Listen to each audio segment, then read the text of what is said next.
दुनिया में हर सेकंड 1,60,000 से ज्यादा प्लास्टिक बैग्स यूज हो रहे हैं। हर मिनट 1 मिलियन से ज्यादा प्लास्टिक बोतल्स बिक रही हैं। हर साल 12 मिलियन टन से ज्यादा प्लास्टिक समुद्रों में जमा हो रही है और 1 लाख से ज्यादा समुद्री जानवर सिर्फ प्लास्टिक की वजह से मर रहे हैं। आज तक हम 9.2 बिलियन टन से ज्यादा प्लास्टिक बना चुके हैं, जिसमें से 6.9 बिलियन टन कभी रिसाइकल ही नहीं हुई। और सबसे शॉकिंग बात, एक इंसान अपनी जिंदगी में 20 किलो से ज्यादा प्लास्टिक खा जाता है, वो भी बिना जाने बिना सोचे। अस्सलाम वालेकुम दोस्तों, मैं हूं सैरी और आज मैं उस टॉपिक पर बात करने वाली हूं जो कि हमारे इर्द गिर्द हर जगह मौजूद है, यहाँ तक कि हमारे अपने जिस्म में भी। जी हाँ, मैं बात कर रही हूँ प्लास्टिक की, जिसे बनाया तो लोगों के फायदे के लिए गया था, लेकिन आज वही हमारी बर्बादी का सबसे बड़ा रीजन बन चुका है। आज इस वीडियो में हम जानेंगे कि प्लास्टिक क्या है, इसे किन लोगों ने बनाया, क्यों इसका इस्तेमाल दुनिया भर में इतना ज्यादा हो गया और इसकी वजह से क्या प्रॉब्लम्स आ रही हैं और हम इनको कैसे सॉल्व कर सकते हैं। और सबसे इंटरेस्टिंग कि मैं इसमें आपको प्लास्टिक कंपनीज की डार्क रियलिटी बताने वाली हूँ कि कैसे वो बिलियंस नहीं बल्कि ट्रिलियन डॉलर्स कमा रहे हैं। तो चलो आओ बिना कोई टाइम वेस्ट किए इस वीडियो को स्टार्ट करते हैं। Plastic waste is piling up in the world's landfills, sewer systems, and in the ocean. Plastic pollution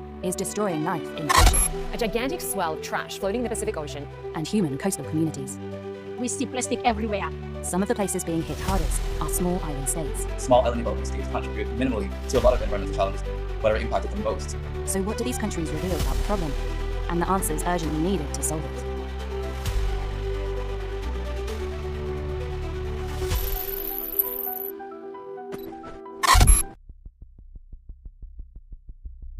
सबसे पहले ये जान लेते हैं कि आखिर प्लास्टिक है क्या। तो दोस्तों, प्लास्टिक एक ऐसा सिंथेटिक मटेरियल है जो ज्यादातर पेट्रोलियम और केमिकल से बनाया जाता है। इसे ऐसा डिजाइन किया जाता है कि ये गर्म करने पर अपनी शेप चेंज कर सकता है, लेकिन ये टूटता नहीं है, इसीलिए ये हर चीज में यूज होता है। प्लास्टिक की खासियत ये है कि एक तो ये हर शेप में चेंज हो जाता है, दूसरा ये कि ये बहुत ही ज्यादा लाइट वेट होता है, मजबूत लेकिन हल्का, साथ ही साथ ये बहुत ही ज्यादा चीप और ड्यूरेबल होता है। लेकिन प्लास्टिक की सबसे बड़ी खासियत ये है कि ये वाटर रेजिस्टेंट होता है, यानी पानी से ये खराब नहीं होता। दूसरा, इलेक्ट्रिसिटी को कंडक्ट नहीं करता। और तीसरा, ये नॉन बायोडिग्रेडेबल होता है, यानी हजारों साल तक जिंदा रह सकता है। यही वो रीजंस हैं जिसकी वजह से आज मार्केट में प्लास्टिक की इतनी ज्यादा डिमांड है। प्लास्टिक कंपनीज की डार्क रियलिटी बताने से पहले मैं बता दूं कि प्लास्टिक रिसाइकल नहीं होती। ज्यादा से ज्यादा 9% प्लास्टिक रिसाइकल हो सकती है, लेकिन 91% प्लास्टिक कभी रिसाइकल नहीं होती। और प्लास्टिक को डिग्रेड होने में भी 500 से 800 साल तक लग जाते हैं। मतलब एक बार जो प्लास्टिक बन गई वो एक तो रिसाइकल नहीं होगी, और अगर डिग्रेड होगी भी तो इसको कई 100 साल लग जाएंगे। दोस्तों, अब क्योंकि प्लास्टिक बनाने का सबसे बड़ा रॉ मटेरियल है क्रूड ऑयल और नेचुरल गैस, इसलिए एक्सन मोबिल, शेल और शेवरॉन जैसी ऑयल इंडस्ट्रीज प्लास्टिक इंडस्ट्री को सपोर्ट करती हैं, क्योंकि उन्हें पता है कि जब तक प्लास्टिक बनता रहेगा तब तक उसे बनाने के लिए ऑयल और नेचुरल गैस का इस्तेमाल होता रहेगा, और इस तरह से इन ऑयल कंपनीज को भी प्रॉफिट होता रहेगा। रिसर्च के मुताबिक 8% से ज्यादा ग्लोबल ऑयल प्रोडक्शन प्लास्टिक बनाने में चली जाती है। ऑयल इंडस्ट्रीज तो एक तरफ, इलेक्ट्रॉनिक कंपनीज भी प्लास्टिक कंपनीज के पीछे हैं, क्योंकि प्लास्टिक इलेक्ट्रिसिटी को कंडक्ट नहीं करती, इसलिए ऑलमोस्ट हर इलेक्ट्रॉनिक डिवाइस में प्लास्टिक का इस्तेमाल होता है, जैसे कि वायर्स, सॉकेट्स, प्लग्स, सर्किट्स। यही नहीं, टीवी, लैपटॉप, फैन, इनफैक्ट हर इलेक्ट्रॉनिक डिवाइस में प्लास्टिक का यूज होता है। इसलिए इलेक्ट्रॉनिक कंपनीज प्लास्टिक कंपनीज को सपोर्ट करती हैं और खुद भी बिलियन डॉलर्स का प्रॉफिट कमाती हैं। अब क्योंकि प्लास्टिक पैकेजिंग सबसे सस्ती और फायदेमंद होती है, इसलिए कंपनी सिंगल यूज प्लास्टिक से कभी पीछे नहीं हटती। रिपोर्ट्स के मुताबिक 2023 में कोका कोला ने 2.6 million ton per year, Pepsi ने 2.3 मिलियन टन पर ईयर और नेस्ले ने 1.7 मिलियन टन पर ईयर के लिहाज से प्लास्टिक वेस्ट की है। और ये सारी प्लास्टिक ओशन, बीचेस और सिटीज में ढेर लगा रही है। पेप्सी, कोका कोला और नेस्ले जैसी कंपनीज भी प्लास्टिक को सपोर्ट करती हैं और अपना फायदा निकालती हैं। प्लास्टिक पैकेजिंग इनके लिए सस्ती होती है और वो इससे हर साल बिलियन डॉलर्स का प्रॉफिट कमा रहे हैं, और ऊपर से ये 100% रिसाइकलेबल बोतल का लेबल लगाकर लोगों को बेवकूफ बना रहे हैं। हालांकि रियलिटी में प्लास्टिक रिसाइकल नहीं होती,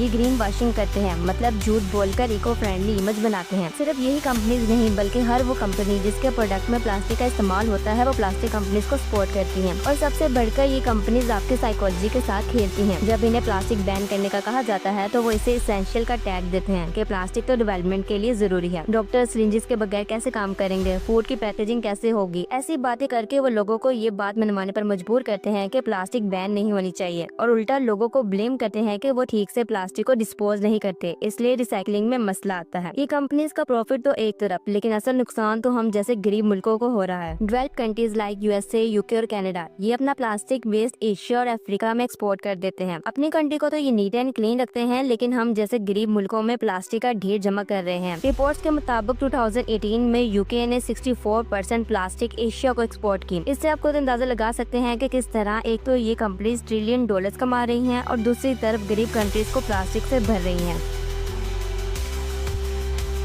दोस्तों, प्लास्टिक कंपनीज की डार्क रियलिटी तो एक तरफ है, लेकिन इसकी वजह से जो नुकसान हमें और हमारी जमीन को उठाना पड़ रहा है वो नाकाबिले बर्दाश्त है। हर साल 1 लाख समुद्री जानवर और 1 मिलियन सी बर्ड प्लास्टिक की वजह से मर रहे हैं। बेचारे टर्टल्स प्लास्टिक को जेलीफिश समझकर खा जाते हैं और वहीं इनकी डेथ हो जाती है। पैसिफिक ओशन गार्बेज का ढेर बन रहा है। फ्रांस से 3 गुना ज्यादा एरिया जितना प्लास्टिक इस ओशन में भरा पड़ा है। प्लास्टिक जब डिग्रेड होती है तो ये छोटे छोटे नैनो पार्टिकल्स में कन्वर्ट हो जाती है, जो हवा, पानी और जमीन में मिल जाते हैं और फिर इन्हीं के जरिए ये नैनो पार्टिकल्स हमारी बॉडी में एंटर हो जाते हैं। रिसेंट स्टडीज ने प्रूफ किया है कि हमारे ब्लड, ब्रेन, लंग्स और इवन के प्लेसेंटा में भी प्लास्टिक के नैनो पार्टिकल्स पाए गए हैं। प्लास्टिक बनाते वक्त बिस्फेनोल ए जैसे केमिकल्स का इस्तेमाल किया जाता है, जो कि हमारे बॉडी के हार्मोन्स को डिस्टर्ब करते हैं और कैंसर और इनफर्टिलिटी का सबब बनते हैं। प्लास्टिक को या तो डंप यानी जमीन में दबाया जाता है या फिर जलाकर खत्म किया जाता है, जिसकी वजह से जमीन कूड़े का ढेर बन रही है। और जब प्लास्टिक को जलाया जाता है तो ये डाइऑक्सिन और फुरन जैसे केमिकल्स हवा में छोड़ते हैं, जो डायरेक्टली लंग्स को डैमेज करते हैं और इसी वजह से रिस्पायरेटरी इश्यूज भी बढ़ रहे हैं। प्लास्टिक की वजह से हर साल टूरिज्म, फिशरीज और हेल्थ सेक्टर में 13 बिलियन डॉलर से ज्यादा का नुकसान होता है। प्लास्टिक बनाते वक्त हर साल 1.8 billion ton carbon dioxide release होती है, जो सीधा जाकर ग्लोबल वार्मिंग का काज बनती है। और जैसे कि मैं पहले ही बता चुकी हूँ कि प्लास्टिक वेस्ट को हम जैसे गरीब मुल्कों में एक्सपोर्ट कर मजीद नुकसान किया जाता है।